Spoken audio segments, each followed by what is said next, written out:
잠언 6장 12절에서 19절까지 우리 한 목소리로 봉독하겠습니다. 불량하고 악한 자는 구부러진 말을 하고 다니며 눈짓을 하며 발로 뜻을 보이며 손가락질을 하며 그의 마음에 패역을 품으며 항상 악을 꾀하여 다툼을 일으키는 자라. 그러므로 그의 재앙이 갑자기 내려 당장에 멸망하여 살릴 길이 없으리라. 여호와께서 미워하시는 것 곧 그의 마음에 싫어하시는 것이 67가지이니 곧 교만한 눈과 거짓된 혀와 무지한 자의 피를 흘리는 손과 악한 계교를 꾀하는 마음과 빨리 악으로 달려가는 발과 거짓을 말하는 망령된 증인과 및 형제 사이를 이간하는 자이니라. 아멘. 그럼 우리가 지난주에 무슨 말씀을 보았습니까? 게으른 자에 대하여. 게으른 자는 개미가 서 배워라. 이 말씀 듣고 우리는 이제 말씀과 기도에 좀 열심을 내야 되겠다, 그런 다짐을 하셨죠? 안 하셨어요? 지난주 수요일 날 하셨습니까? 예, 했는데 문제는 그렇게 한 주간 살면서 지난주, 그래 이 말씀 듣기 그 앞주보다 좀 더 말씀에 부지런하고 기도에 열심을 냈습니까? 이상하게 더 안 되는 것을 경험합니다. 왜냐하면 이 말씀을 안 들었다면 그냥 평소대로 살 텐데, 이 말씀을 들었었기 때문에 이제 말씀과 기도 좀 더 열심을 내자 했는데 세상에 더 게으러지는 일을 인식을 하는 거죠. 전에 다 게을렀는데 인식을 못하다 더 게으름을 인식을 하니까 내가 더 게을렀다는 느낌이 들어요. 그리고 또 난데없이 평소에 안 일어나는 일이 일어나서 말씀 보려고 하는 시간도 빼앗아 가는 거죠. 저의 경우는 보일러가 고장이 났어요. 그러니까 보일러가 전에부터 물이 조금씩 샜더라고요. 그런데 밑에 보일러 물이 새니까 밑에 뭐 이렇게 쑥 같은 거 뭐 이런 갖다 놓은 게 물을 먹어 이 곰팡이가 폈는 거예요. 그래서 보일러 기사에게 이제 AS 전화를 했더니 와서 고쳐준다고요. 고치면 어떻게 돼요? 이러면 살다 보면 벌써 5, 6년 되면 보일러실에 짐이 가득하죠. 그거 다 드러내야 되잖아요. 보일러는 고치고 항상 간단히 고치고 왔어요. 드러냈는데 문제는 이제 물이 샜던 것을 어떻게 돼요? 버릴 거 버리고 치우고 하는데 그거 한나절 하루 걸립니다. 사실 창고함 정리하려면. 세상에 그거로 하루 다 보냈단 말이에요. 그래서 좀 부지런히 좀 말씀 보고 기도하려 했더니 갑자기 이런 일이 터져 나오는 거죠. 그래서 우리는 게으름에 대해서 말씀 보았을 때도 무슨 그런 말씀 전했습니다. 내가 게으르지 말아야지, 부지런히 열심히 해야지 하면 그 일이 더 안 되는 것을 경험함으로 역시 나는 내 스스로 부지런을 할 수도 없는 인간이구나를 알아야 되죠. 그러면 어떻게 되죠? 그래서 예수님을 믿지 않으면 안 되구나, 이렇게 되는 겁니다. 모든 성경의 말씀들도 내가 어떤 인간인지를 알게 되고 그러므로 더욱 주를 의지하게 가는 길, 이게 새 언약으로 성경을 보는 내용이에요. 안 그러면 이번 주에 이 말씀 딱 들으면 그래 내 탓이요 내 탓이요, 내가 지난주에 한 주 동안 게으름을 배웠구나, 내 탓이요 내 탓이요, 맨날 이런단 말이에요. 이게 어디 사는 거예요? 가톨릭에서 사는 거잖아요. 그래서 여기서 개혁한 거잖아요. 우리는 예수를 믿습니다. 그러므로 우리는 예수님을 믿습니다. 오늘 내용은 여호와께서 미워하시는 거예요. 우리가 예수님을 믿는다는 말을 하는 것은요, 예수님이 우리의 주인이란 말이죠. 예수님이 주와 그리스도가 되심을 믿는 겁니다. 그런데 말은 그렇게 하지만 사실 실상은 누가 주인으로 살아갑니까? 내가 주인으로 살아갑니다. 그러니까 사람들이 예수님을 주님이라고 말은 하지만 그 주인에게 뭔가 잘 보임으로 내가 원하는 것을 받아내려고 한다면 이것은 아직도 내가 주인됨이 무너지지 않은 겁니다. 그래서 예수님을 주여 주여 부르고 큰 일을 하고 많은 일을 하고 능력을 행했다 할지라도 우리 주님 오시는 날에 나는 너를 도무지 알지 못하겠노라. 그들이 주여 주여 이름을 부르면서 큰 일을 하고 부지런히 열심히 주를 섬겼는데 왜 주님께서 모른다고 하실까요? 그 이유는 아직도 그 사람 안에는 누가 주인이 되어 있는 거죠? 자기가 주인이 되어 있는 거죠. 그래서 주님을 믿는다고 할 때는 주님을 사랑한다는 말이에요. 그러니까 주님을 사랑해서 주님이 뭘 기뻐하시고 뭘 싫어하시는지 그걸 알려고 하는 것은 그건 믿음이에요. 그런데 주님을 사랑하지 않고 나를 사랑함으로 오늘 제목같이 여호와께서 미워하시는 건 내가 안 하고 여호와께서 좋아하시는 거 해야지, 이렇게 나온다면 여전히 이것도 아직은 내가 주인 되어 있는 모습입니다. 그럼 오늘 말씀에 여호와께서 미워하시는 것 6, 7가지가 된다고 그러는데, 그러니까 우리가 주님을 사랑함으로 주님이 뭘 미워할까? 주님은 뭘 기뻐할까? 주님 뭘 좋아하실까? 무엇을 싫어하실까? 라는 관심을 가지는 것은 지극히 사랑하는 사람과의 관계에서 당연한 것이죠. 그런데 주님을 사랑하지 않고 내가 주인 된 상태로 야, 하나님이 이런 것을 싫어한대, 하나님께서 이걸 좋아한대, 그래서 하나님이 좋아하는 일을 해드리고 하나님 싫어하는 일을 안 함으로 결국은 내가 좋고자 한다면 이것은 무슨 관계예요? 사랑의 관계가 아니고 거래하는 거란 말이죠. 이걸 부모가 되어보면 자녀들의 마음을 알아요. 자녀가 무슨 일을 할 때에 이게 부모를 사랑해서 하는지, 부모가 이 일을 하는 것을 싫어하니까 마지못해 하시는지 부모가 자식 보면 알아요, 몰라요? 알죠? 오늘 어린 자녀도 왔는데 몇 학년이에요? 6. 네? 5학년이에요? 그거 하지라고 체조하더라고요, 보니까. 맞죠? 체조. 엄마가 하라고 해서 하는 거예요? 자기가 좋아서 하는 거예요? 아, 자기가 좋아서 하는 거예요. 그런 말 하는 것도 또 엄마가 시킨 거 아닌지 모르겠어요. 아주 잘해. 이거 뭔가 손년제, 손년제 하는 그런 율동을 하더라고요. 내가 카톡 사진을 봤어요. 자, 그런데 정말 자녀가 자기가 좋아하는 일을 하는 것, 이것이 뭐 부모가 기뻐하는 일은 참 좋겠죠. 그런데 엄마가 하도 잔소리를 하니까 마지못해 부모가 좋아하는 것을 해드리는 것으로 하는 것을 우리가 안단 말이에요. 타락한 우리 인간도 아는데, 심지어 우리를 만드신 하나님께서 우리가 어떤 일을 할 때 그게 네가 나를 사랑해서 하는지, 이게 벌 안 받으려고 하는지, 그래하려고 하는지 알까요, 모를까요? 우리를 지으신 분인데요, 그 속을 어떻게 얼마나 잘 아시겠어요? 그렇다면 그래서 하나님은 속지 않으세요. 우리가 무슨 가면을 쓰고 나가든 무슨 말을 하든 하나님 속지 않은, 사랑하신 주님 해도 말은 그렇게 해도 속은 아닌 걸 다 아시는 거잖아요. 그래서 속지 않는 하나님이세요. 그런데 오늘 말씀을 통해서 하나님께서 도대체 미워하는 게 뭔지를 한번 보려고 합니다. 우리 함께 읽었지만 12절에서 15절 한 번 더 제가 읽겠습니다. 불량하고 악한 자는 구부러지 말을 하고 다니며 눈짓을 하며 발로 뜻을 보이며 손가락질을 하며 그의 마음에 패역을 품으며 항상 악을 꾀하여 다툼을 일으키는 자라. 그러므로 그의 재앙이 갑자기 내려 당장에 멸망하여 살릴 길이 없으리라. 불량하고 악한 자는 뭘 한다고요? 구부러지 말을 하고 눈짓을 하고, 그냥 앞에 접속해서 보면 돼요. 구부러진 눈짓을 하는 거죠. 잘못된 눈짓을 하고 발로 뜻을 보이고 손가락질을 한다. 저는 이 말씀 보다가 갑자기 야구 감독이 생각나는 거 있죠.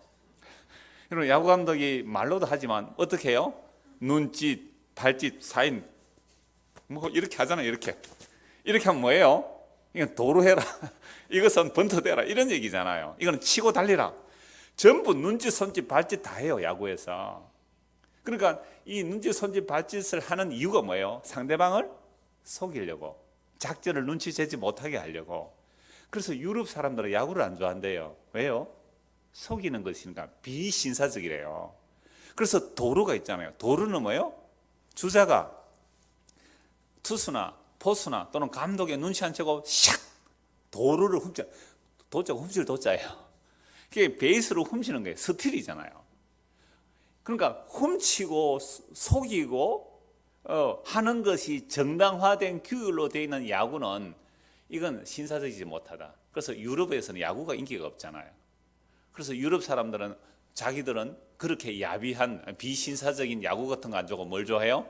축구 좋아하죠. 그럼 뭐 축구는 안 속입니까? 축구도 다 속이더라고요. 기술이 좋은 사람일수록 상대방을 잘 속이는데요. 호나우두 아세요? 호날두 말고 호나우두, 은퇴한 사람인데, 이 사람이 옛날에 그 월드컵 할 때 보니까요, 공을 몰고 가면서 몸짓 몇 번에 수비수 3명, 4명을 다 제껴버리는 거죠. 이렇게 하는데 수비수가 이쪽을 따라가니까 자기는 이러고 가는 거죠. 이영표 씨의 헛다리 짚기 아세요? 헛다리 짚기. 그러니까 다 속는단 말이에요. 한 번만 헛다리 짚기 하고 2번, 3번 하니까 이리저리 하다가 공을 빼내는 거잖아요. 그러니까 이 세상에 야구든 축구든 뭐 신사적이라고 하든 간에 뭐 격투기를 하든 다 뭐 하는 거죠? 상대방을 속이는 겁니다. 그러니까 손, 눈, 손, 발 다 동원되죠. 다 동원되면서 결국은 속이면서 살아가는 거예요.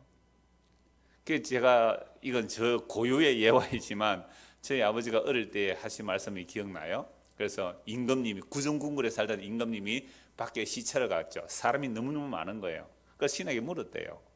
이 많은 백성들이 무엇을 어떻게 먹고 사느냐라고 하니까 신하가 이렇게 말했대요. 다 속아 먹고 삽니다. 이건 경상도 사람들이 알아들을지 서울 사람 못 알아들어요. 다들 속여 먹고 삽니다. 근데 이 말씀이 성경에도 있어요. 악한 자들은 속이기도 하고 속기도 하나니. 디모데후서 나오는 말씀이에요. 이 세상 사람들은 어떻게 살아간다고요? 속이기도 하고 속기도 하고 살아갑니다. 장사하는 사람은 이거 안 남습니다 그러잖아요. 안 남기는 뭘 안 남아요? 국제시장에 가면요 정말 옷 사게 팔아요. 전품목 10,000원 해놓은 데도 있더라고요. 거기는 5,000원 많으면 입을만 원도 많아요. 그러니까 국제시장에 가보면 그런 옷들 많거든요. 그럼 그 사람들은 10,000원에 파니까 남아요 안 남아요? 안 남으면 뭘 팔겠어요? 그러니까 옷 하나, 청바지 하나 10,000원이에요. 위에 괜찮은 티 하나도 10,000원이에요. 근데 우리는 생각할 때 이게 10,000원 주고 어떻게 남겠느냐? 남으니까 장사하는 거예요 그게. 그러나 교환 환불은 안 되고 현금으로만 합니다 이렇더라고요. 그러니까 이 세상은요 사실은 다 속고 속이며 사는 세상이에요. 자, 그래서 하나님께서 미워하시는데 미워하시는 사람이 뭐냐라고 하니까 12절입니다. 불량하고 악한 자를 미워하시죠. 그러니까 불량하고 악한 자라고 할 때에 보세요. 구부러진 말을 하고 눈짓을 하고 발로 뜻을 보이고 손가락질을 하면서 다 속여 먹고 사는 거예요. 제가 뭐 야구, 축구 얘기했지만 이건 우리 사는 모든 일에 마찬가지예요. 이러면 나쁜 짓 할 때 옆에 사람하고 어떻게 눈으로 이렇게 윙크를 하잖아요. 눈짓 한다는 윙크예요. 영어에서 윙크한단 말이에요. 살짝 눈짓 하면서 쟤 따돌리자. 쟤 모른 척 하자. 눈짓하고 손짓하고 발짓 하면서 그렇게 살아가잖아요. 우리가 다. 그러니까 그렇게 하는데 왜 그렇게 되느냐라고 하니까 14절입니다. 그의 마음의 패역이에요. 마음의 문제예요. 눈짓, 손짓, 발짓 항상 마음의 문제예요. 마음이란 것은 전인을 말합니다. 우리의 전인이 타락했기 때문에 눈짓, 말짓, 손짓들이 말이 다 패역한 말이 나오는 거죠. 그래서 마음에 패역했기 때문에 항상 악을 꾀한대요. 그러니까 다툼이 일어나죠. 우리 마음이 패역을 품고 항상 악을 꾀하기 때문에 다툼이 일어나는데 여러분 내만 이런 마음을 품고 사는 게 아니라 상대방도 무슨 마음을 품고 살아가요? 다들 이기적인 욕망을 품고 살아가잖아요. 그래서 다툼이 일어나는 겁니다. 우리가 창세기 6장 5절에 사람의 마음에 생각하고 계획하는 바가 항상 악하다 그래요. 창세기 6장입니다. 천지 창조하고 나서 얼마 안 지난, 물론 시간상으로 많이 지났습니다만 창세기 1장을 시작하고 창세기 6장에서 사람의 마음에 생각하고 계획하는 바가 항상 악하대요. 그래서 하나님이 세상을 심판하죠. 심판하고 나서 창세기 8장에 나가면 어려서부터는 말이 더 붙어버립니다. 그러니까 창세기 6장 8장을 보면 인간은 그 마음에 생각하고 계획하는 바가 어려서부터 항상 악합니다. 가끔씩 선한 것이 나올 수도 없는 겁니다. 항상 악해요. 그래서 하나님께서 물로 심판 안 하겠단 말이에요. 왜? 물로 심판해보면 항상 악하니까 항상 물속에 잠겨버려야 돼요. 그러니까 우리 마음의 생각과 계획이 항상 악하다는 이 마음이 우리는요 타고날 때부터 태어날 때부터 타고난 거예요. 그러니까 내만 이렇게 살아가는 것이 아니라 상대도 이런 마음이 살아가기 때문에 뭐가 일어나죠? 14절 끝에 다툼이 일어나요. 그럼 모든 다툼이 왜 일어나요? 자기의 이익을 챙기려고 하는 건 다툼이 일어나는 거 아닙니까? 이걸 악의 다툼이라 그래요. 이 악이라는 말은 불교 용어인데요. 굶주릴 아자예요. 귀신 기자거든요. 굶주린 귀신이라는 뜻인데 악의 다툼. 불교는 지옥이 여러 곳이 있습니다. 그러니까 악의도, 그러니까 지옥인데 악의 다툼을 하는 자들이 가는 지옥이 무슨 지옥이에요? 악의도예요. 이 악의도로는요, 그 줄일 아자이기 때문에 이 지옥에 갇힌 사람 늘 배가 고픈 거예요. 먹어도 끝이 없이 늘 배가 고픈 거예요. 이게 악의 지옥에 가는 거죠. 그러면 인간이 타락하고 나서는 만족을 모릅니다. 그러니까 끊임없이 뭔가에 목말라 해요. 그러니까 뭐 월급을 받는 사람은 월급이 오른다고 만족하는 게 아니에요. 끊임없이 더 오르기를 원하죠. 성적도 마찬가지예요. 창원 씨 몇 등 해요? 이거 하면? 딸이 창원시에서 1등 했어요. 경남 대표에서 미안합니다. 제가 못 알아봐서. 우리 교회 인재들이 많네요. 경남 1등이래요. 그럼 이제 어디에 1등 해야 되죠? 전국 1등 해야 돼요. 전국 1등 하면 어디에 1등 해야 돼요? 올림픽 1등 하고, 그죠? 세계 1등. 그렇게 꿈이 있지요? 그래, 다 있단 말이에요. 근데 혼자만 있는 게 아니라 다른 친구도 어떻게 해요? 그런 꿈을 다 가지고 있단 말이에요. 그래서 서로 뭐 하는 거죠? 경쟁하는 거예요. 시기하는 거예요. 이걸 악의 다툼이라 그래요. 이런 다툼으로만 계속 간다면 그게 지옥과 다를 바가 없는 거예요. 우리 교회 경남에서 높이뛰기 선수도 있어요. 높이뛰기 잘하는 선수가 있어 2등 했는가 그랬는데 경남 대표예요. 체전에 나가서 원래 평소 기록은 우리 한국 신기록이에요. 한국 신기록인데 항상 게임이 나면 이 긴장하고 이러니까 잘 안 되는 거죠. 그래서 스포츠들 하면요, 평소에 훈련을 열심히 해야 된다. 팁 줄게. 평소에는 진짜 열심히 해야 되는데 게임에 딱 나가서는 뭐 해야 돼요? 비워야 돼요. 마음을 비워야 돼요. 욕심을 비워야 돼요. 슈퍼스타 K인가 뭐 K팝스타인가 그거 보니까 처음에 너무너무 잘하는 아이가 가면 갈수록 못해요. 왜요? 올라갈수록 이겨야 되는 경쟁과 시기심 때문에 전부 다 노래를 처음부터 훨씬 못하게 되는 거죠. 근데 어떤 한 노래하는 사람이 완전히 나는 이번으로 끝이다. 나는 이거 하고 이제 집에 간다. 이렇게 생각 노래했는데 1등 해버렸거든요. 그러면 뭐든지 뭐 하면 된다고요? 마음을 비우라. 세상도 알더라고요. 자, 그런데 우리가 이 악의 다툼을 하는 이런 세상 속에서 사는데 교회를 오니까 교회는 옛사람이, 우리 옛사람이 어떻게 죽었어요? 그리스도 함께 시험 못하게 죽었잖아요. 그러니까 옛사람에서는 욕심을 따라 사는 사람이죠. 그럼 죽었다면 교회는 욕심 없습니까? 시효 경쟁이 없어요? 그래야 마땅해요, 교회라는 것은. 그런데 교회 안에서도 시기 다툼을 얘기하고 또 눈에 보이는 욕망들을 자꾸 부추긴다면 이런 교회는 바로 그게 지옥이에요. 그래서 그 지옥의 끝이 어떻게 됩니까? 15절입니다. 그러므로 그의 재앙이 갑자기 내려 당장에 멸망하여 살릴 길이 없으리라. 결국은 갑자기 멸망하고 심판을 당하여 살릴 길이 없게 됩니다. 자, 이러한 말씀을 보면 우리는 이렇게 생각하죠. 지난주에 말씀을 보고 야, 나 게으르지 말아야지 하는 것처럼 나는 이제 뭐 하지 말아야지? 욕심을 부리거나 다툼을 일으키지 말아야지. 그러니까 나는 눈짓, 발짓, 손짓을 그렇게 사용하지 말아야지. 그렇게 살도록 독려하고 격려하고 이렇게 살면 복을 받고 이렇게 살지 않으면 저주를 받습니다라고 하는 것이 뭐예요? 종교적 가르침이잖아요. 이게 종교의 역할이라고 합니다. 그러면서 윤리와 도덕도 결국 사람이 욕심 부리지 않고 착하고 바르게 이웃을 도와가면서 살자. 이게 윤리 도덕이잖아요. 이렇게 노력하여 우리가 사는 세상을 아름다운 세상으로 만들어 보자라고 합니다. 그런데 이렇게 말하는데 누가 그거 돼요? 사람은 그거 안 됩니다 라고 말하게 되면 이상한 사람이 되는 거죠. 그래서 아무리 종교에서나 윤리도덕에서나 우리가 착하고 선하게 바르게 살자라고 말은 하지만 사실은 속으로는요, 그래도 우리 집 애가 잘 됐으면 좋겠다. 맞지요? 그래도 우리 집 아가 경남 1등만 아니라 한국 1등 되면 좋겠다는 생각 들지요. 본성이에요. 그래도 우리 남편이 돈 잘 벌었으면 좋겠다는 거예요. 제가 절교 찾기 이렇게가 다음으로 돼 있어요. 거기에 보니까 웹툰이 나오는데 인천 상륙 작전이 요즘 연재가 되고 있습니다. 전에 나온 건데 다시 올려지고 있더라고요. 야, 정말 만화가 너무 좋아서 책을 사고 싶더라고요. 이 윤태호 씨는 여러분 유명할 거예요. 이끼라는 작가인데 이분이 인천 상륙 작전을 그 강준만 씨라든지 이런 사람들이 책을 쓰는 그런 아주 사실을 바탕으로 만화를 그리는데요. 해방 이후의 역사를 다루고 있습니다. 물론 이런 것은 뭐 조정희 씨의 한강 이런 것을 보도 잘 나옵니다만은 해방 이후에 우리의 의사와는 상관없이 강대국들에 의해서 38선이 꺼지잖아요. 뭐 소련과 미국이 중심으로 38선이 꺼지는데 그래서 북한은 소련이 신탁을 하고 남한은 미군이 신탁을 합니다. 그래 미군정이 들어왔죠. 미군들은 공산주의를 아주 싫어하기 때문에 친일파를 더 신뢰를 해요. 그러니까 우리 국민들이 참 어떻게 보면 어리석은 거죠. 미군이 들어왔을 때에 친일파를 다 등용을 한단 말이에요. 그러니까 오히려 친일파 말을 더 들어요. 미군정이.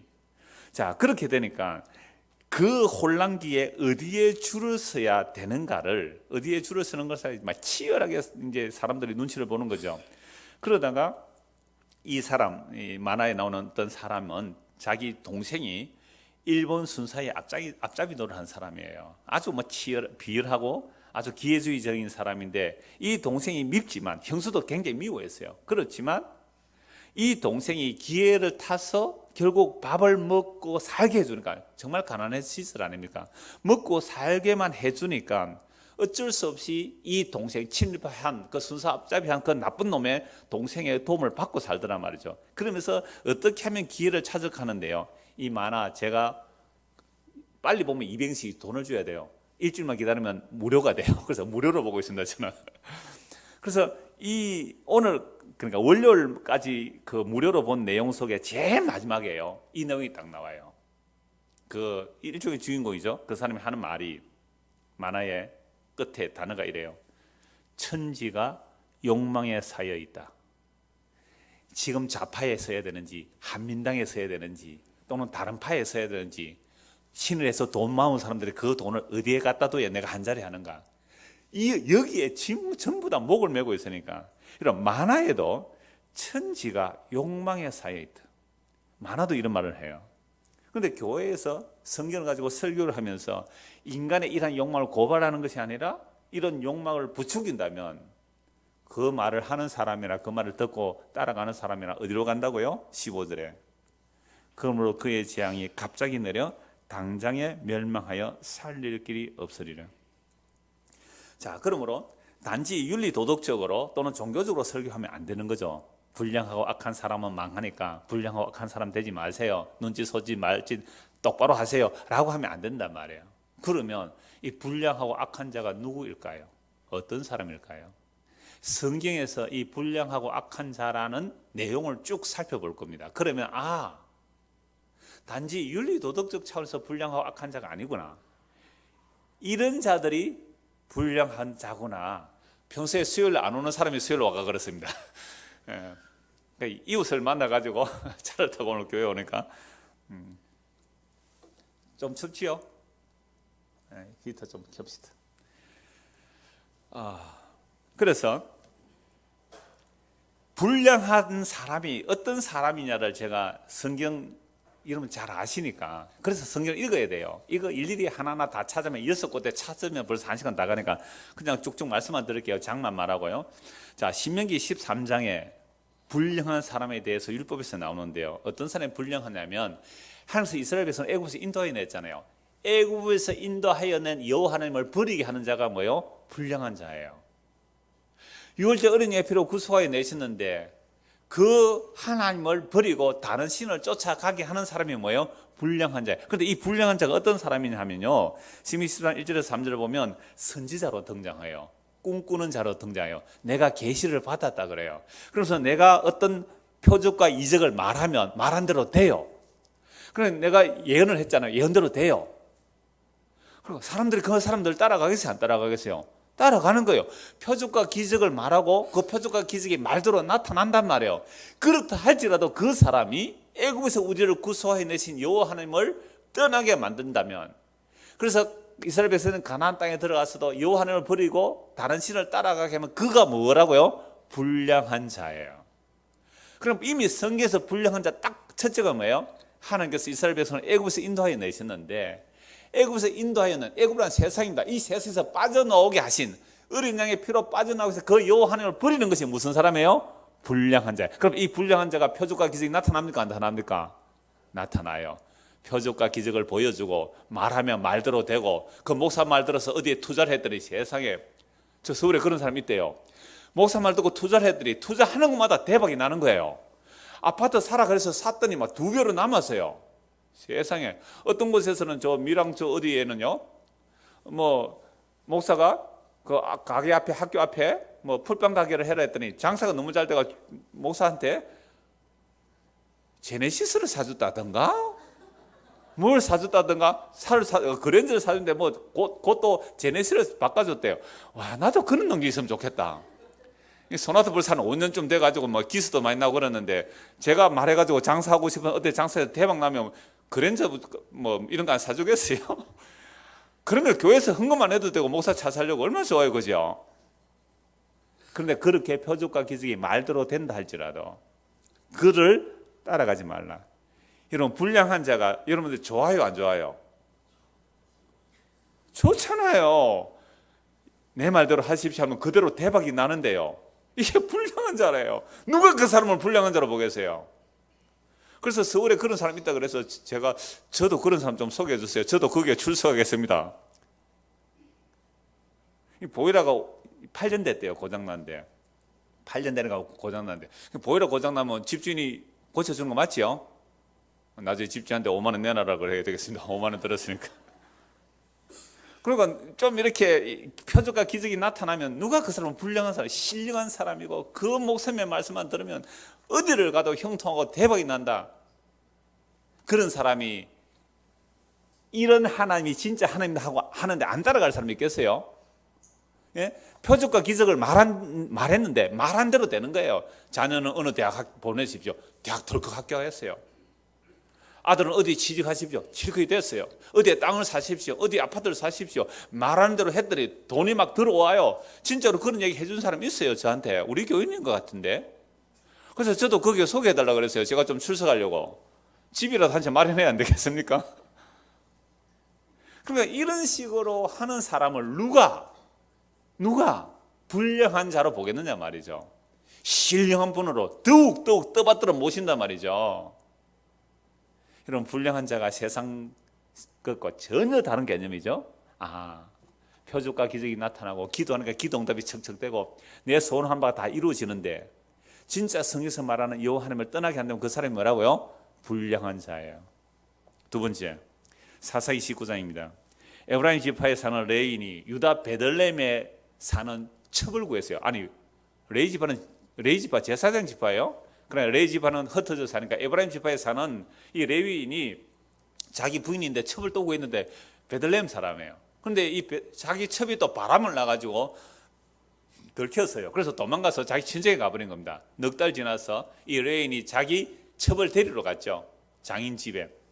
장인이 하루 쉬고 이틀 쉬고 결국은 이제 저녁 때 돼서 나오는데 고향에 들어가다가 중간에 해가 질 때 되니까 이 마을은 우리 종족이 아니라고 다른 여부서족이 사는 그 동네에 가서 입구에 기다리니까 아무도 나가는 영접 안 해요. 나가는 원래 영접해야 되는데. 근데 한 노인이 자기 집에 영접해서 들어가니까 그 동네 깡패들이 와가지고 그 남자를 끌어내라. 우리가 상관하겠다. 소돔과 고모라 성과 똑같은 모습이에요.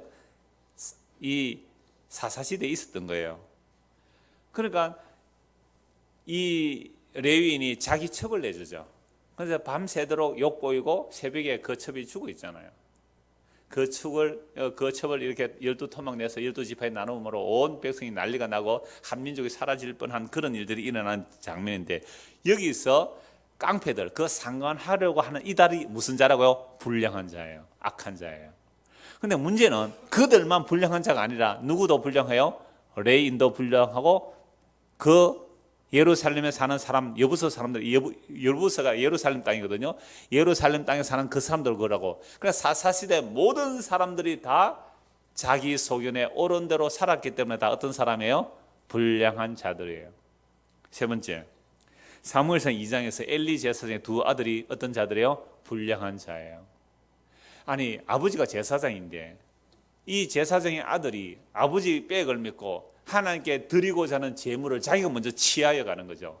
하나님께 드려야 할 제물을 짓밟아 버린 겁니다. 용서받을 길이 없잖아요. 그리고 성전에서 회막에서 수종들은 여인들을 범했어요. 그래서 아버지가 그 말을 듣고 야들을 뭐 반 죽여놔야 되잖아요. 그런데 얘들아 너희한테 들리는 소문이 좋지 않다. 그 정도로 책망하고 말았단 말이에요. 이건 엘리 제사장이 하나님을 사랑한 것이 아니라 누구를 사랑했어요? 자식을 더 사랑했다는 거죠. 그 엘리 두 제사장이 불량한 자예요. 아버지도 불량한 거예요. 그 시대 사람 다 불량해요. 그래서 전쟁이 일어났습니다. 블레셋이 쳐들어왔을 때에 이스라엘 백성들이 하나님의 도움을 구하기 위해서 언약궤를 엘리 제사장 두 아들 홈리와 비나사 메고 갔습니다. 근데 그 언약궤 앞에서 죽임을 당하고 언약궤 뺏겨버렸어요. 이것이 15절이에요. 불량한 자는 재앙이 갑자기 내려 당장에 멸망하여 살릴 길이 없습니다. 그런데 이렇게 당장에 멸망하면 교훈을 얻었지만 불량한 자도 잘 먹고 잘 살았다는 내용이 성경에 많이 나옵니다. 욥기서 시편 37편, 시편 73편에 보면 악인이 형통하고 정말 잘 먹고 잘 살아요. 그러니까 불량한 자들이 다 홀라당 제깍제깍 망하면 야 불량한 자는 망하구나 싶은데 세상에 불량한 자가 더 잘 먹고 잘 사니까 이것도 헷갈리는 거죠. 그러나 이 사무엘상 2장에서는 엘리의 두 아들만 불량한 게 아니고 제사장도 그러하였고 백성들도 하나님의 언약궤를 부적으로 사용했기 때문에 다 불량한 자였다 이 말이죠. 그러니까 특정한 한두 사람이 불량한 게 아니라 바로 오늘 우리도 다 불량한 하나님 보시기에 악한 하나님 보시기에 미워하는 자라는 말씀입니다. 사무엘상 25장에서는요 또 불량한 자가 나오는데 아비가일의 남편 나발이에요. 나발은 굉장히 큰 부자예요. 그런데 다윗은 사울에게 쫓겨다니면서 이곳저곳 떠돌아다니다가 이 나발의 양떼들을 보호해주는 울타리가 되었습니다. 그래서 나발의 종들이 나발에게 그런 말을 했고 아비가일에게 그런 말을 했어요. 다윗이 우리의 울타리가 되었다고. 그래서 이 나발이 양털을 깎을 때에 다윗의 부하들을 보내서 양식을 좀 달라고 했죠. 근데 나발이 뭐라 그럽니까? 어디서 굴러먹던 개벽닭이냐라는 식으로 다윗을 모독했어요. 그러면서 요즘 종들이 자기 주인을 떠나서 도망가는 놈들이 많다는데 다윗에게 간 그 놈들 아니냐. 그래서 다윗에게 피한 자들이 누구예요? 원통한 자, 빚진 자, 마음이 억울한 자들이 글로 떠났거든요. 그러니까 파산당한 자들, 사울 체제에서 살 수 없는 자들이 다윗으로 피난 갔는데, 그러니까 이 나발, 그러니까 부자들 세계에서는 다윗처럼 깡패들 모아서 두목됐다 이렇게 말하지 않겠어요. 그렇게 모독해서 아무것도 먹을 것을 주지 않고 내보냈습니다. 그 말을 들은 다윗이 전부 칼을 차라게 하고 나발을 공격하러 옵니다. 이 말을 들은 아비가일이 어떻게 해요? 급히 음식을 준비하고 다윗을 맞으러 가서 그 발 앞에 무릎을 꿇습니다. 나발 불량한 사람입니다. 아내가 남편을 뭐라고 말했다고요? 나발은 불량한 사람이다. 미련한 자입니다. 제발 용서해 주십시오. 그리고 다윗을 돌려보냈어요. 그런데 이 아비가일은 뭘 알았어요? 다윗이 여호와의 싸움을 싸우는 사람인 줄 알았단 말이에요. 이 아비가일이 다윗이 여호와의 언약 받은 사람인 줄 알았단 말이죠. 그런데 나발은 그걸 몰랐어요. 그래서 양털 까면서 근하게 취했기 때문에 그날 말 못하고 그 다음날 술 깼을 때에 아비가일이 자기 남편에게 다윗이 왔던 얘기를 하니까 그 말 듣고 어떻게 해요? 몸이 굳어서 죽여버렸어요. 이게 또 재앙을 당한 거죠. 그런데 아비가일이 남편을 장례치러 나니까 다윗은 누구 부르러 보내요? 아비가일 부르니까 얼른 다윗에게 시집가 버립니다. 여기서 누가 불량한 자예요? 우리 같으면 아니 일부 종사를 해야지 여자가 감히 자기 남편을 불량한 자라 그러고 다윗에게 냉큼 시집가다니 이 나쁜 여자. 근데 누가 불량한 자예요? 나발이 불량한 자고 아비가일이 지어놓은 자예요. 그러니까 성경에서 불량하다 또는 지혜롭다 전혀 차원이 다른 내용이잖아요. 다윗 언약입니다. 다윗 체제 안에 들어가는 거죠. 그리고 오늘 이 시대에 불량한 자가 누구에게요? 예수님만 믿는 사람이 불량한 자예요. 예수님만 믿는 사람이 불량한 자예요. 그 사람이 아무리 선하고 아름답고 고상하다 할지라도 아무리 착하다 할지라도 예수를 믿지 않으면 그 사람이 뭐예요? 불량한 자예요. 이게 설교 결론입니다. 사무엘상 25장입니다. 여기서는 다윗이 또 불량한 자가 나와요. 다윗 언약에서 세 가지 나오는데요. 다윗이 사울의 핍박을 피하여 블레셋 땅 시글락에 기거를 합니다. 아기스 왕이 허락했죠. 그래서 아기스 왕이 그 블레셋 장관들 모아서 이스라엘 치러 갈 때에 다윗도 소집하는 겁니다. 그러니까 아기스는 몰랐죠. 다른 장관들이 다윗이 자기 왕에게 돌아가려고 할 때에 우리의 목을 가지고 가면 사울에게 가지 않겠습니까? 그러니까 다윗은 우리와 함께 전쟁하러 가는 것이 합당치 않습니다라고 하니까 아기스가 할 수 없이 다윗을 돌려보내죠. 다윗을 돌려보내는데 다윗이 그 전쟁에 참여하지 못한 게 참 은혜죠. 못하고 시글락으로 왔더니 어떤 일이 일어나죠? 아말렉 사람들이 와서 자기 식구들, 가족들, 양떼, 소떼 몽땅 다 빼앗아서 약탈해 가버렸습니다. 그러니까 다윗을 따르는 사람들이 다윗을 죽이려고 해요. 그러니까 보세요. 빚지고 원통하고 억울한 사람들 거두어 놨더니, 그죠? 자기 처자식 뺏겼다는 소식을 듣고 당장 어떻게 한다고요? 다윗 죽이려고 해요. 그래서 머리 검은 짐승 거두는 게 아니라 그러잖아요. 당장 다윗을 죽이려고 합니다. 다윗이 급하게 하나님께 기도했더니 일단 분위기를 잠잠시키시고 따라가라, 잡을 수 있다. 그래서 따라가다가 버림받은 소년을 통해서 결국 추격해서 이렇게 빼앗아 오는데, 그래서 추격해 가는데 600명이 따라가다가 200명이 지쳐서 못 따라가는 거죠. 그래서 200명을 벗을 수 있는 게 머물게 하고 400명을 데리고 결국 그들을 습격하여 완전히 대성하고 식구들만 찾아온 게 아니라 아말렉이 다른 마을에 약탈했던 거죠. 몽땅 다 찾아오는 거죠. 어마어마한 전리품을 가지고 돌아옵니다. 그럴 때에 400명 안에 들어갔던 사람 중에 불량한 자 몇 사람이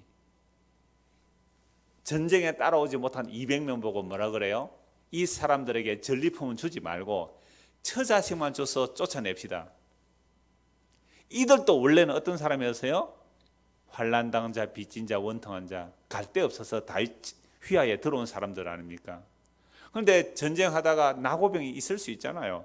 그 나고병들에게 전리품 하나도 주지 말고 처자식만 줘서 쫓아보내자 라고 한 이들이 어떤 사람이라고요? 불량한 자예요. 그러면 여러분들은 이런 마음이 안 들겠어요? 이 꽃샘 추위에, 오늘 추웠어요? 이 꽃샘 추위에 수요일까지 나온 우리하고 지금 떳떳한 방에 앉아서 간식 테이블에 올려놓고 멋있는 드라마 연속곡 보고 있는 그 사람들하고 똑같이 상을 준다면 여러분들 아멘 감사하겠습니까? 신기절 하겠습니까? 신기 나는 것이잖아요. 안 그래요? 그러니까 목사님 오늘 수요일날 올 수 있으면서도 오지도 않고 텔레비전이나 보고 있는 그 사람들 다 조사해서 옛날에 칼빈은 그랬어요. 경찰 종교경찰 풀어가지고 안식일날 안 노는 사람 다 잡아가두고 그랬단 말이에요. 그래서 집집마다 다 조사해가지고 그 사람들을 우리에게서 쫓아냅시다 라고 하는 그 사람이 어떤 사람이라고요? 불량한 사람이에요. 불량한 사람. 정말 놀랍죠.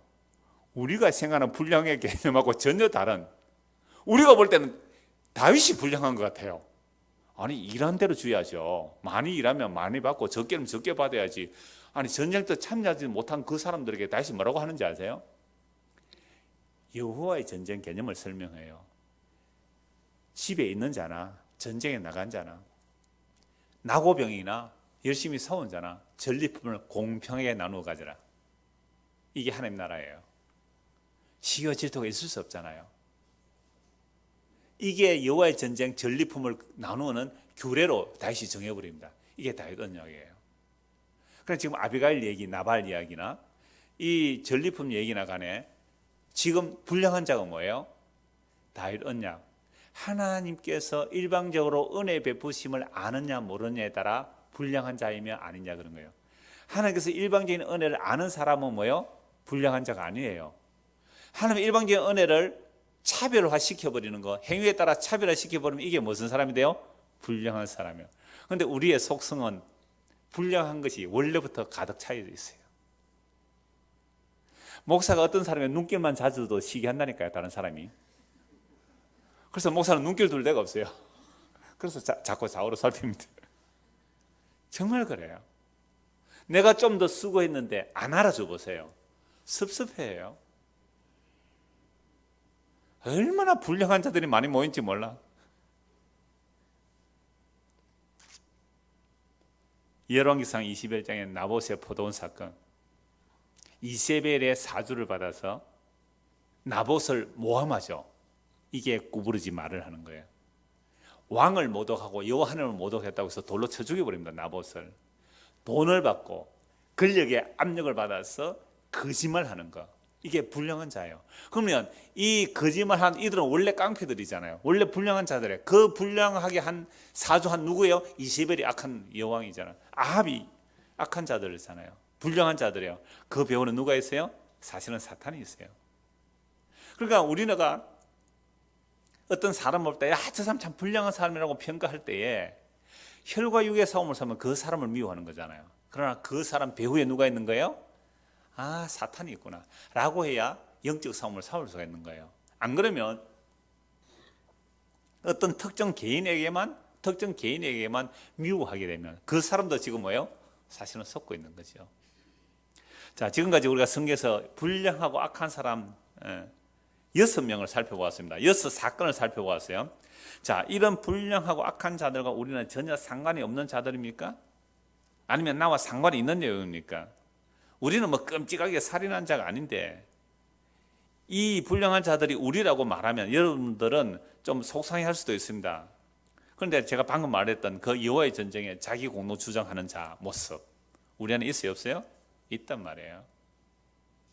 그러니까 1년 내내 한 주도 빠지지 않고 헌신 충성 봉사하는 사람하고 뭐 결석하기를 더 자주 하는 사람하고 하여튼 만약에 어떤 교회에서 상을 주는 제도가 있다 그럽시다. 1년에 12달 52주 한 번도 빠지지 않고 헌신 충성 봉사하고 헌금 잘하고 봉사 잘하는 사람하고 수시로 빠진 사람하고 연말에 시작하는데 똑같은 상을 주었다. 누가 화나겠어요? 열심히 한 사람이 화가 나는 거예요. 근데 열심히 한 사람이 화가 날 때에 하나님은 뭐라고 말씀하신다고요? 너는 불량한 사람이다. 너는 악한 자라는 거예요.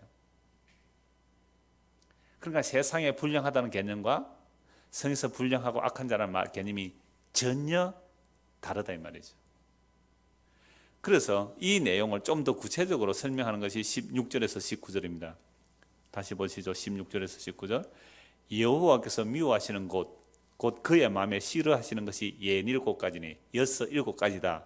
잠언서에는 이렇게 숫자로 몇 가지 하나님께서 보실 때 참 약한데 지혜로운 것 서너 가지가 있으니 이런 식으로 요걸 숫자 잠언이라 그래요. 나중에 숫자 잠언이 나오는데 67가지를 얘기해요. 그게 뭐냐? 17절.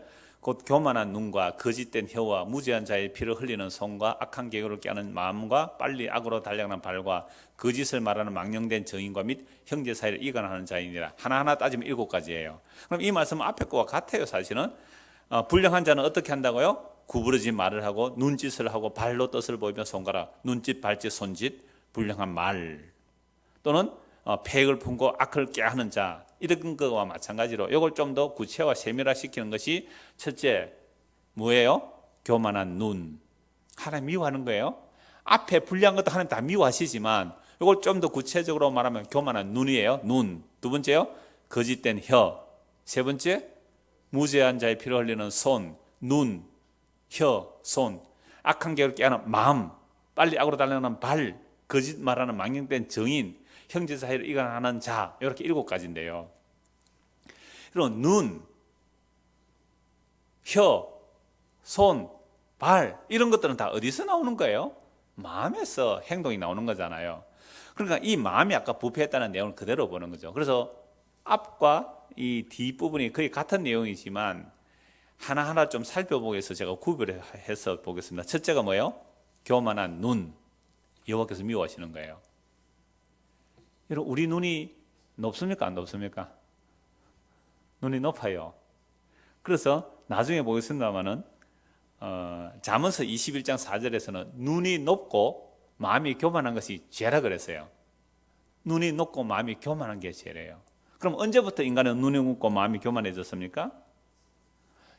창세기 3장에서부터 눈이 높아졌어요. 마음이 교만해졌어요. 선악과를 따먹지 말라 그랬단 말이에요. 사탄이 유혹 안 할 때는 선악과 먹으려고 마음 먹지도 않았습니다. 선악과가 보암직하지도 않았고 먹음직하지도 않았고 지혜롭게 할 만큼 탐스럽지 않았어요. 유혹을 안 받아요. 동산 종이 있었잖아요, 선악과가. 그러면 사탄의 유혹을 안 받을 때는 그냥 지나갔어요. 그런데 사탄의 유혹을 받고 보니까 뭐예요? 갑자기 먹고 싶고 보암직하고 먹음직하고 지혜롭게 할 만큼 탐스러웠단 말이에요. 나는 욕망한다. 내게 금지된 것을. 인간은요, 금지하면 더 하고 싶어요. 나는 욕망한다. 내게 금지된 것을. 그래서 금지된 것을 넘었을 때 그게 쾌감이 나온단 말이에요. 이게 타락한 인간들의 모습이에요. 그래서 선악과 따먹을 때 사탄이 유혹했을 때에 평소에는 그냥 보아가던 선악과예요. 그런데 갑자기 사탄이 유혹을 하니까 너 저것만 따먹으면 너도 하나님처럼 되리라. 너도 자존자가 되리라. 너 뭐 지시하는 대로 살 필요가 뭐 있니? 너도 하나님처럼 되리라. 그래서 선악과를 따먹었더니 그때부터 뭐가 밝아져 버렸어요? 눈이 밝아져 버렸어요. 눈이 밝아졌다는 것은 자기 중심으로 선과 악을 판단하며 살아가는 겁니다. 이게 눈이 높아진 것이고 죄고 마음이 교만한 거예요. 그래서 우리 인간들도요, 내 눈에 안 찬다 이런 말 하잖아요. 그건 뭐예요? 사위감이 왔는데 또 뭐 며느리감이 왔는데 내 눈에 안 찬다. 뭐예요 그게? 눈이 높고 마음이 교만한 거예요. 장가를 빨리 못 가는 시집을 늦게 가고 장가를 못 가는, 안 가려고 해서 안 가는 게 아니고 못 가는 사람들 대부분이 뭐예요? 눈이 높아서 그렇습니다. 거의 이거는 눈이 높아서 그렇습니다. 안 가려고 안 가는 건 괜찮아요. 안 가려고 안 가는 게 어떻게 하겠어요. 그런데 가고 싶은데 못 가는 이유는 거의 다 눈이 높거나 마음이 교만해서 그렇습니다. 죄라고 해요 그게. 자, 그래서 눈이 높고 마음이 교만하게 되는데요. 이렇기 때문에 나보다 이웃이 잘 되면 어떻게 될까요? 나보다 이웃이 잘 되면 배 아프죠? 시편 101편 5절 이렇게 나오고 있습니다. 자기의 이웃을 은근히 헐뜯는 것이다. 눈이 높고 마음이 교만했어. 눈이 높고 마음이 교만하면 어떻다고요? 이웃집에 잘 되는 거 보고요, 은근히 헐뜯는다고요. 걔가 경남 대표 1등이라 하면, 그런데 공부는 못한다 하더라. 근데 딸 공부도 잘해요. 예를 들어서, 야, 공부 잘 못한단 말이 아니에요. 요즘 스포츠 하는 것도 공부 못하면 안 시켜요, 학교에서. 그러니까 은근히 뭐예요?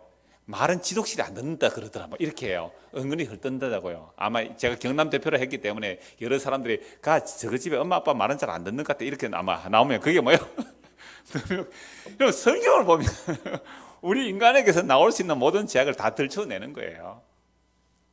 둘째로 거짓된 혀입니다. 우리 말은 거짓말이 자연스럽게 나옵니다. 손해가 되면요, 거짓말을 자연스럽게 나오게 돼 있다. 위기에 처해 거짓말 그냥 나옵니다. 국민의 대표라는 국회의원들 앞에서 선서한 장관들 보십시오. 거짓말 너무너무 절대 안 받습니다. 못 받습니다. 지가 다 주도해놓고. 여러분, 인간의 말 못 믿는 거예요. 그런 자들이 장관이고 청와대 고위직이고 대통령까지 거짓말을 천연덕스럽게 하지 않았습니까? 단지 연설문만 좀 고침받았다고요. 대국민 사과를 했습니다. 대국민 사과를. 연설문 조금 고침받았어요, 그게? 수시로 드나들었는데, 귀찮아. 대통령이 또 부르네. 에이, 귀찮은데 가자. 이게 녹음이 돼 있어요. 이런 이야기들이. 그러니까 인간은요, 개선하고 개혁한다고 고쳐지는 거 아니에요. 새 정권 들어선다고 달라질까요? 물론 조금 낫겠죠. 그래서 우리는 최선이 안 되면 차선을 택하는 그것이 뭐예요? 그냥 정치 투표하는 거예요. 그 정도 의미밖에 없어요. 그래서 인간은 개선하거나 개혁될 수 없는 겁니다. 새롭게 창조되지 않으면, 예수 그리스도 안에서 새로운 피조물로 만들어지지 않으면, 거듭나지 않으면 아무런 소망이 없는 것이 이 세상이에요. 셋째는 무죄한 자의 피를 흘리는 손입니다. 우리 손으로 하는 짓들 보십시오. 요즘 뭐 SNS 발달돼서 대중마찬가지로 손가락 몇 번 까딱하면 온갖 악을 다 행할 수 있어요. 악플 달아서 그 악플 때문에 자살한 사람이 한두 사람이 아닙니다. 손가락 까딱까딱 하는 죄를 지어요. 원래 이 WWW라는 것은요, 스위스 과학자가 발명한 건데요, 이 스위스 과학자가 자기가 하는 일에는 너무너무 천재적인 지혜를 가지고 있는데 다른 것은 너무 잘 잊어버린대요. 뭔가 집중하면 그런 거예요. 그래서 이런 것들을 안 잊어버리려고 컴퓨터로 정리해 두는 것이 이 프로그램의 초창기예요. 그런데 한 10년 뒤에 이것을 다시 재결합해서 자기가 어릴 때에 무엇이든지 물어보세요. 그런 책을 본 거잖아요. 컴퓨터에서 정보들을 무엇이든지 연결해서 커넥트해서 물어볼 수 있는 것이 WWW예요. 근데 이걸 개발할 때 이게 완전히 히트 상품이잖아요. 이거 특허 내라고 하는 거, 이 사람이 이렇게 말했대요. 인간에게 도움을 주는 것을 왜 특허 내서 내 혼자 돈 벌어야 되느냐. 그냥 무료로 쓰게 하십시오. 그래서 WWW점은 특허가 없어요. 근데 이것이 순기능도 있지만 역기능과 악기능이 더 많아요. 손가락 까딱해서 사람 죽이고 살리는 거예요. 저도 옛날에 추인교회 설교하러 갔다 왔더니 세상에 제하고 그 목사님하고 커넥션이 있어가지고 거액을 주고받고 뭐 왔다 갔다, 이걸 인터넷에 올려놨어요. 네이버 지식 카페 검색하니까 이게 나와요. 이장호 목사. 신망이다. 어쩐지 십자가 얘기하더라. 저는 18년 전부터 십자가 얘기했는데요. 그러니까 전화 한 통만 해봐도 알 수 있는 내용을 확인도 안 하고 손가락 까딱거리면서 그렇게 해놨더란 말이에요. 손으로 하는 것 뿐이겠어요? 이런 것들이 다 악한 계교를 깨하는 마음이에요. 네 번째, 악한 계교를 깨하는 마음이고요. 이런 마음 때문에 다섯째로, 빨리 악으로 달려가는 발이에요. 우리의 발이 어디에 빠르다고요? 죄 짓는 일은 빨라요. 말씀 보고 헌신하고 봉사하는 일은 빠르지 않아요. 여섯째는 거짓을 말하는 망령된 정인인들입니다. 이 정인은 잘 쓰면 억울한 자의 누명을 풀어주겠지만, 정인을 돈을 받고 잘못 정언하면요, 죽일 자를 살리고 살릴 자를 죽이는 것이 정인이에요. 그래서 정인은 아주 무서운 겁니다. 일곱째는 형제사를 이간합니다. 자, 이런 내용들을 윤리 도덕적으로 해석하면 안 된다고 말씀드렸잖아요. 그럼 이런 내용들이 결국은 하나님께서 보시기에 미워하는데, 그 미워하는 자들이 아까 앞에서 보면 어떤 사람이에요? 불량한 자. 그러면 이렇게 손발, 눈짓, 발짓, 이런 모든 것들이 다 결국은 전인을 말하는 거예요. 우리가 타락했기 때문에, 전적으로 타락했기 때문에, 우리의 마음이 타락했기 때문에, 전적으로 타락했기 때문에 아무리 윤리 도덕적으로 착하게 산다는 사람도, 또는 나는 양심상 부끄러운 짓을 하지 않았다고 양심적으로 살았다는 사람들도, 심지어 율법을 완벽하게 지켜서 율법의 의로 흠이 없다고 하는 자들도 자신이 불량한 자라는 사실을 알지를 못한다는 거예요. 이게 마귀가 속이는 겁니다. 전적으로 타락하고, 아까 우리 찬송 처음에 274장 찬송했잖아. 나 행한 건 죄뿐이라는 고백이 안 나온단 말이에요. 죄도 있지만 착한 일도 한다. 그래서 착한 일을 더 선양시키고 죄는 누르자. 이게 종교 아니에요? 이게 도덕 아니에요? 그런데 이런 것으로는 이게 바로 사탄이 속이고 있단 말이에요. 그래서 너 전적으로 타락한 것은 아니니까 조그만 너의 의와 착함을 북돋워서 좋은 사람이 돼. 그러면 세상에서 복도 받고 천국도 가. 이게 누가 속이는 작전이에요? 사탄이 속이는 작전이에요. 심지어 바울 사도도 예수를 만나기 전에는 율법의 의로는 흠이 없는 사람이라고 그랬어요. 그래서 유대인들, 율법 지키는 유대인들이 볼 때는 누가 불량한 자들이 계세요? 율법을 지키지 않는 사람들. 그 다음에 유대인이라도 율법 지키지 않는 세리와 죄인과 창기들, 심지어 이방인들, 이들은 불량하고 죄인들이지만 자기들처럼 율법을 완벽히 지키는 사람은 선인이라고 생각했단 말이에요. 그런데 예수님을 만나니까 양심도덕으로 착하게 살았던 사람이든, 그 나라 법에 하나도 저촉되지 않게 살았던 사람이든, 율법을 다 지켰다고 하는 자들이든 간에 모두가 다 뭐예요? 전적으로 타락한 죄인이라는 사실을 알게 되는 겁니다. 그래서 우리가 성경을 통하여 야, 이건 악한 사람이니까 이렇게 하면 안 되고, 이거 착한 사람 이렇게 해야 되고, 그렇게 보는 것 자체가 성경을 아직도 율법 조문으로 보는 것이며, 그런 자들은 아직도 예수의 십자가에 달릴 줄 모르는 자들이에요. 그래서 바울 사도가 구약 성경을 전체를 통하여 예수를 만나고 나면 어떻게 해석하느냐 하면, 지키라 지키지 말라가 아니고 우리가 어떤 죄인지를 알게 되었다는 사실을 로마서 3장에서 말씀하고 있습니다. 결론적으로 로마서 3장 한번 보겠습니다. 로마서 3장. 그래서 우리가 구약을 볼 때 잠언이든 시편이든 뭐 율법이든 간에 그 자체만 보면 안 되는 거예요. 항상 새 언약의 빛에서 예수 십자가 완성해서 보면 이런 말씀들이 결국 이렇게 해석되어야 되구나를 알 수가 있습니다. 로마서 3장 9절부터 보겠습니다. 오늘 우리가 잠언서 불량한 자, 여호와께서 미워하시는 6, 7가지가 다 여기 다 나와요. 로마서 3장 안에요. 19절. 로마서 3장 9절입니다. 그러면 어떠냐? 그러니까 유대인들이 율법을 받아 좀 낫다 하지만 이방이나 유대나 다 똑같이 죄인이라는 말을 하는 것이 9절입니다. 3장 9절. 그럼 어떠냐? 우리는 나으냐? 결코 아니라 유대인이나 헬라인이나 다 죄 아래 있다고 우리가 이미 선언하였느니라. 이게 예수를 만나고 난 바울의 복음의 내용이에요. 유대인은 헬라나 죄 아래 있는 거죠. 우리가 이미 선언하였느니라. 기록된 바 의인은 없나니 하나도 없으며 깨닫는 자도 없고 하나님을 찾는 자도 없고 다 치우쳐 함께 무익하게 되고 선을 행하는 자는 없나니 하나도 없도다. 이게 다 어디서 나오는 성경이에요? 전부 구약에 나오는 내용들이에요. 주로 시편과 이사야 선지자에서 나오는 내용들이에요. 전부 구약의 내용입니다. 13절. 그들의 목구멍은 열린 무덤이요 그 혀로는 속임을 일삼으며 그 입술에는 독사의 독이 있고. 그러니까 우리 입에서는 뭐밖에 안 나와요? 독사의 독이밖에 안 나오잖아요. 그 입에는 저주와 악독이 가득하고 그 발은 피 흘리는데 빠른지라. 이게 이사야 말씀도 있지만 오늘 읽은 잠언 말씀에도 나오잖아요. 이 전부 구약의 내용이에요. 파멸과 고생이 그 길에 있어 평강의 길을 알지 못하고 그들의 눈앞에 하나님을 두려움이 없는 일을 한 것 같다네요. 우리가 지금 잠언서 불량한 자들의 모습, 여호와께서 미워하시는 6, 7가지 내용들이 전부 구약에 나오는 내용인데, 이 바울 사도는 이 모든 것들을 누가 다 행하고 있다고 그대로 유대인이나 이방인이나 율법을 지키는 자나 율법도 모르는 이방인들아 다 똑같이 이런 죄를 짓고 있더라 이 말입니다. 그런데 더 적극적으로 예수를 십자가에 못 박아 죽인 자들이 누구예요? 율법의 의로 흠이 없다는 그들이었어요. 여러분, 종교 중에 이 유대 서기관 바리새인들의 윤리 도덕보다 높은 것은 없어요. 사실 어마어마합니다. 그런데 바리새인과 서기관의 의보다 더 나은 의가 있어야 천국 가거든요. 정말 순수하게 하나님을 사랑했던 그 순수한 열심이 예수 믿는 사람을 잡아 죽였단 말이에요.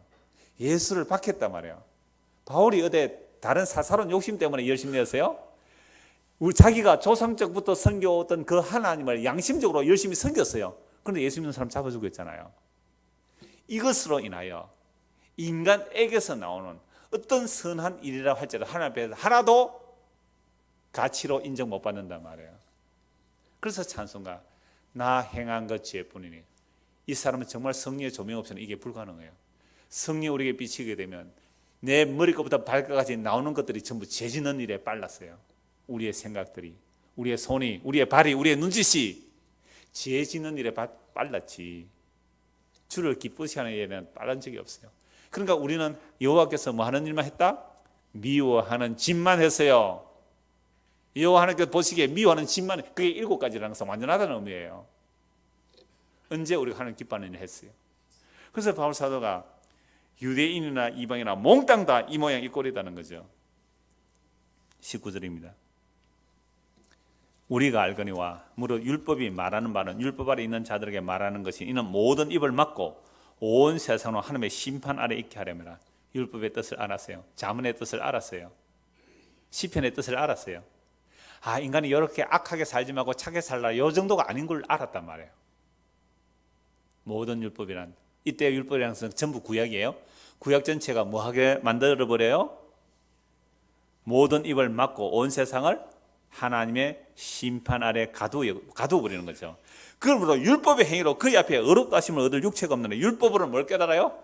죄를 뭘 하라 하지 말라는 것이 전부 자기 죄를 깨닫게 되는 거예요. 하나님이 하라는 것 하지 않고 하지 말라는 걸 했단 말이에요. 그러니까 우리는 불량한 자가 아까 우리의 세상과 전혀 다른 거잖아요. 하나님의 은혜를 발로 밟고 차는 것이 불량한 거예요. 이제는 율법에 하나님 하는 의가 나타났으니 율법과 선지자들의 증거를 받은 것이라 곧 예수 그리스도를 믿음으로 말미암아 모든 믿는 자에게 미치는 하나님의 의는 차별이 없느니라. 모든 사람이 죄를 범하였으며 하나님의 영광에 이르지 못하더니 그리스도 예수 안에 있는 속량으로 말미암아 하나님의 은혜로 값없이 의롭다 하심을 얻은 자 되었느니라. 이 예수를 하나님이 그의 피로서 믿음으로 말미암는 화목 제물로 세우셨으니 이는 하나님께서 길이 참으시는 중에 전에 지은 죄를 간과하심으로 자기의 의로우심을 나타내려 하심이니 곧 이때에 자기의 의로우심을 나타내사 자기도 의로우시며 또한 예수 믿는 자를 의롭다 하려 하심이니라. 로마서 말씀이 굉장히 어렵고 복잡한 내용 같지만 방금 잠언서의 말씀과 불량한 것이 무엇인지 하나님 미워하신 뭔지 구약을 쭉 찾아내면서 로마서를 읽으니까 로마서는 그냥 술술술 읽혀지죠. 어려운 내용이 아니에요. 그래서 하나님께서 미워하시는 게 뭔지를 명명백백하게 드러내고 있잖아요. 그래서 이 구약의 말씀을 다 찾아보고 나서 신약을 보면 진짜 여호와 하나님께서 미워하는 것이 분명해지는 거예요. 그래서 구약에서 한마디로 말하면 어떤 사람이 불량하고 여호와께서 미워하시는 자입니까? 한마디로 말하면 하나님의 은혜를 모독하는 자들, 값없이 주시는 은혜를 우습게 이기는 자들, 이들이 여호와께서 미워하시는 자예요. 그래서 하나님의 아들 예수 그리스도께서 십자가에서 다 이뤘다 하시고 나서 하나님께서 미워하시는 것은 무엇일까요? 물론 구약도 이걸 증거합니다만은 여호와 하나님께서 미워하시는 딱 한 가지를 지적하면 뭘까요? 예수님을 주와 그리스도로 하나님의 약속을 완성한 자로 믿지 않는 것, 이게 여호와께서 미워하시는 거예요. 딱 한 가지예요. 딱 한 가지. 너무 간단합니다. 왜 그렇습니까? 하나님께서 사랑하시는 분, 기뻐하시는 분 누구뿐이에요? 그렇죠. 세례 요한에게 세례를 받을 때 마태복음 3장에서 하늘에서 하늘이 열리고 성령이 비둘기같이 임하면서 무슨 음성이 들려? 이는 내 사랑하는 아들이요 내 기뻐하는 자라고. 마태복음 17장에서 베드로, 야고보, 요한이 예수님이 영광스럽게 변화했을 때 모세와 엘리야가 나타났습니다. 모세와 엘리야의 말이 아니었어요. 이는 내 사랑하는 아들로 내 기뻐하는 너희는 저의 말을 들으라. 누구 말요? 예수의 말을 들으라. 이걸 베드로 사도가 베드로전서에서 우리는 친히 본 자라, 그 영광을 본 자라. 이는 내 사랑하는 아들이요 내 기뻐하는 자라. 성경에서 딱 3번 나와요. 내 사랑하는 자, 내 기뻐하는 자. 시편에서는 이는 내 사랑하는 아들이라고 내가 내 아들을 불러냈다는 거. 시편에 그 아들은 전부 예수 그리스도를 말해요. 그래서 하나님께서 가장 기뻐하시고 사랑하시는 자는 누구예요? 예수님이에요. 그럼 우리가 예수님을 믿는 것을 하나님께서 뭐 하시는 거예요? 기뻐하시겠죠. 예수님을 믿지 않는 것을 뭐 하겠어요? 하나님이 미워하시겠죠. 너무 간단해요. 그래서 하나님의 일이 뭐예요? 예수를 믿는 게 하나님의 일이잖아요. 하나님 기뻐하시는 건 뭐예요? 그분을 믿는 것이 하나님 기쁘시게 하는 거예요. 한 것 보고 말씀 마무리하겠습니다. 히브리서 10장입니다. 히브리서 10장 26절. 우리가 진리라는 지식을 받은 후 짐짓죄를 범한 적 다시 속죄는 죄가 없고, 이게 뭐냐면 복음을 받았는데 다시 율법죄로 돌아가는 거예요. 은혜를 입은 다시 성령으로 씻었다 육체로 마치려고 하는 자들이 나오는 거예요. 히브리서에서. 갈라디아서 이런 말씀이 나오잖아요. 너희가 성령으로 씻었다 육체로 마치겠나. 너희 눈앞에 십자가 밝게 보이겠나. 누가 너희를 꿰었냐. 아담과 하와를 꿰었던 그 뱀이 오늘날 어떻게 깰까요? 야, 미련하고 어리석은 십자가가 다 이룬 게 뭘 다 이뤘냐. 그 십자가에서 벗어나게 하는 것, 예수님 십자가로 다 이뤘다는 것을 벗어나게 하는 게 이게 오늘날 사탄의 유혹이에요. 사탄의 미혹이에요. 그래서 우리가 진리라는 지식을 받은 후 짐짓죄를 범, 그러니까 복음을 부인한다 이 말이죠. 다시 속죄는 제사가 없고 오직 무서운 마음으로 심판을 기다리는 것과 대적하는 자를 태울 맹렬한 불만이 있으리라. 모세의 법을 폐한 자도 두세 정인으로 말미암아 불쌍히를 받지 못하고 죽었거든. 29절 같이 읽읍시다. 하물며 하나님의 아들을 짓밟고 자기를 거룩하게 한 언약의 표를 부정한 것으로 여기고 은혜의 성령을 욕되게 하는 자가 당연히 받을 형벌은 얼마나 더 무겁겠느냐 너희는 생각하라. 이게 한 가지예요. 하나님의 아들이에요. 하나님의 약속을 다 완성하시는 하나님의 아들을 짓밟아버린 거예요. 그리고 우리를 거룩하게 한 언약의 피를 부정하게 여기는 거예요. 뭐 피가 뭘 우리의 죄를 다 용서해 하면서 하나님의 아들을 짓밟는 행위예요. 하나님의 언약의 피가, 하나님이 기뻐하시고 사랑하시는 유일하게 이 세상에서 이는 내 사랑하는 자가 내 기뻐하는 자로 한 유일하신 하나님의 아들의 그 피만이 우리를 의롭게 하는 거예요. 그러니까 우리는 예수님을 믿음으로 그 피가 우리의 속죄를 해주시고 그 피가 우리의 죄를 용서해 주시는 그 하나님의 아들의 공로를 믿는 것을 하나님께서 어떻게 하신다고요? 기뻐하세요. 하나님의 아들을 믿지 못하게 하는 것이에요. 하나님 미워하는, 하나님 원수예요. 그러니까 예수님의 십자가의 공로를 갉아 먹어 들어가는 것을 오늘 이 땅의 교회들은 대부분 그게 예수 믿고 나서 하나님 은혜 보답하자고 나오는데 세상에 그게 은혜 보답이 아니잖아요. 가면 갈수록 왜 예수님의 십자가의 공로만 의지해야 되는지를 아는 자가 성령 임한 자예요. 그래야 나 행어 죄뿐이니 주 예수께 비옵기는 주 예수의 그 의만 덧입기를 소원하나이다. 주님의 공로만 덧입혀지기를 원하는데 이게 하나님이 기뻐하시는 일이라니까요. 그래서 아들을 짓밟고 그리고 언약의 피를 부정한 것으로 여기고 은혜의 성령을 욕되게 하는 자, 그래서 성령은 은혜의 성령인데 성령이 오시면 뭘 알게 하세요?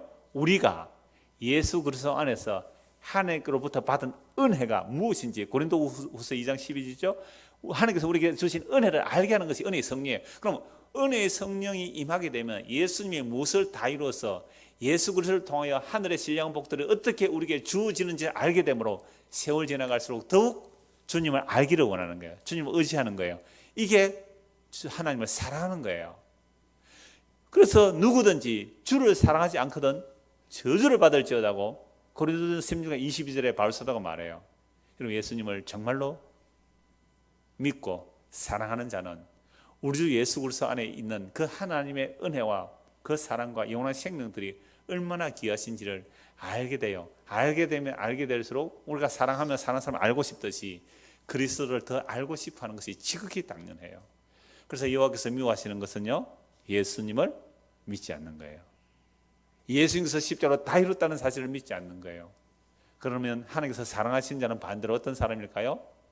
예수님께서 십자가로 다 이뤘습니다. 그 예수님을 사람들은 미련하고 어리석은 죽음이라고 멸시천대 받은 십자가라고 침뱉고 돌아서겠지만 나는 왠지 그 십자가에 마음이 끌리는 거예요. 이게 십자가에 들리면 내가 너희를 나 있는 대로 이끌어 드리겠다고 한 그 예수님께서 성령을 보내서 우리를 그리스도로 당기고 있으니까 마음이 그리로 가는 거예요. 그게 뭐예요? 하나님을 기쁘시게 하는 예수 믿는 믿음입니다. 이 은혜가 저와 여러분에게 임하여지기를 소원합니다. 기도하겠습니다. 하나님 아버지, 하나님께서 미워하시는 것이 무엇인지 말씀을 살펴보니 우리가 하나님께서 미워하는 짓만 골라 해온 우리들입니다. 이런 죄인을 대신하여 하나님이 정말로 기뻐하시고 하나님이 사랑하시는 유일한 독생자 예수 그리스도, 그분이 십자가를 지셨습니다. 우리가 그리스도와 함께 죽고 그리스도 안에서 함께 살아났다면 이 예수님을 믿는 것이 하나님을 기쁘시게 하는 일이오매 우리에게 믿음을 다하시고 세월 지나갈수록 더욱 주를 의지하는 믿음의 사람들이 되어 하나님을 기쁘시게 하는 자 되게 하여 주옵소서. 예수 그리스도 이름 받들어 기도드리옵나이다. 아멘.